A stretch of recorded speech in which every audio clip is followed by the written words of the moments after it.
Good day, everyone. We are the Group 8. We'll be discussing the elements of portfolio together with Stuart Tuniares.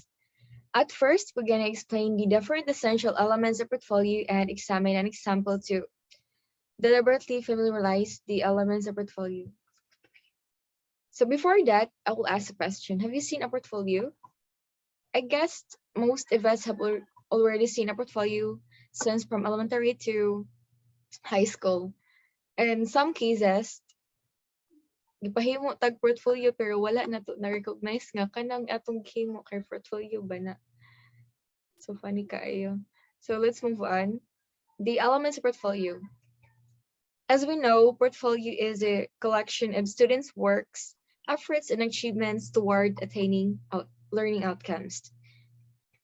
The content of the portfolio will be decided by the students, teachers, and or the school heads whether what specific work samples and competencies to be included in that portfolio.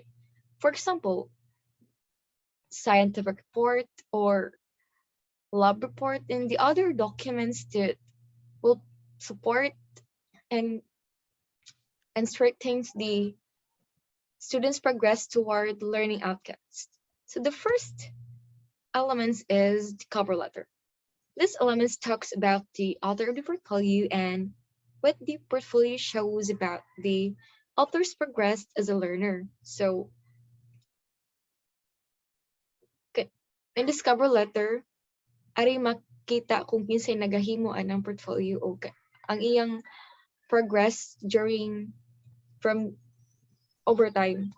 And then there is a right side na diri ang sample sheet of the portfolio.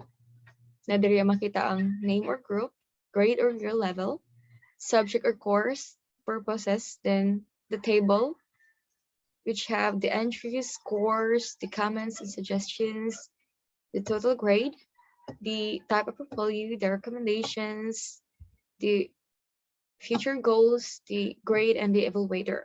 So the cover sheet is an evidence that summarizes the student's progress as a learner. So the next is the table of contents. So the table of contents includes the titles of the work samples and its page number. So the table of contents and the portfolio is same as the kung sa atong nakita ang table of contents sa mga book or journals. The next essential elements is the work samples. These are entries which are to be included in the portfolio, which can be categorized as core and optional. So core, these are the samples which are needed to include. So it means that mo ni ang required sa student nga dapat niya i-include ana ang portfolio. And then this optional is the student's preference on what to include. So in this optional, students are given the opportunity to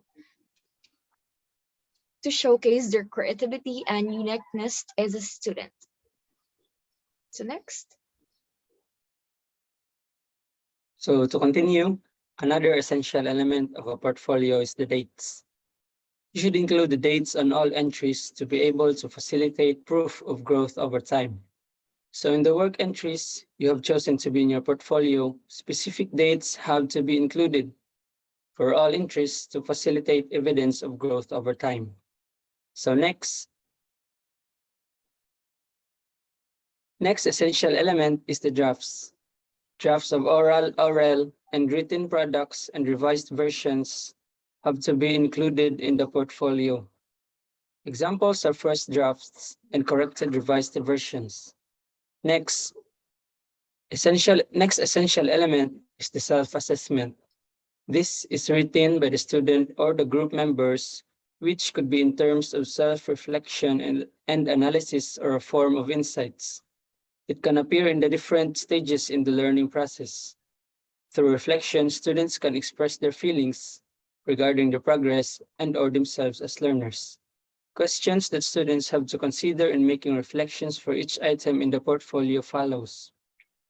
What did I learn from it? What did I do well? Why did I choose this item? And what do I want to improve in the item?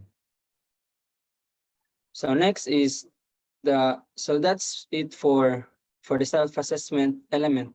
And the next element is the future goals. So this is based on the students or the group's current achievements, interests, and progress. So to make goals for your portfolio, you should consider these things. First is to reflect on your previous goals and then describe who you are as a student. After describing who you are as a student, you should include your areas of expertise or skills and then outline your new goals. And the last essential element of a portfolio is the others' comments and assessments. This may come from the teacher, cooperative learning groups, and other interested parties such as the parents. So those are the essential elements of a portfolio. Next. So summary, portfolio has its distinct elements which are expected and included from the outputs of the students. These are cover sheet, table of contents, work samples, drafts of all simple works, drafts of the written products, self-assessment, future goals, and others' comment and assessments. And also, portfolios are collection of students' work over time. A portfolio is not just a collection of students' work, but also a selection the student must be involved in choosing and justifying the pieces to be included. And portfolio can be used for evaluation of the students' abilities and improvement.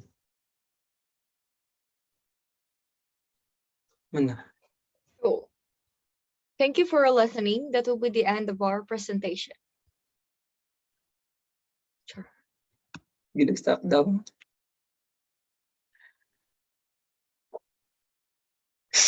Malagi ningon.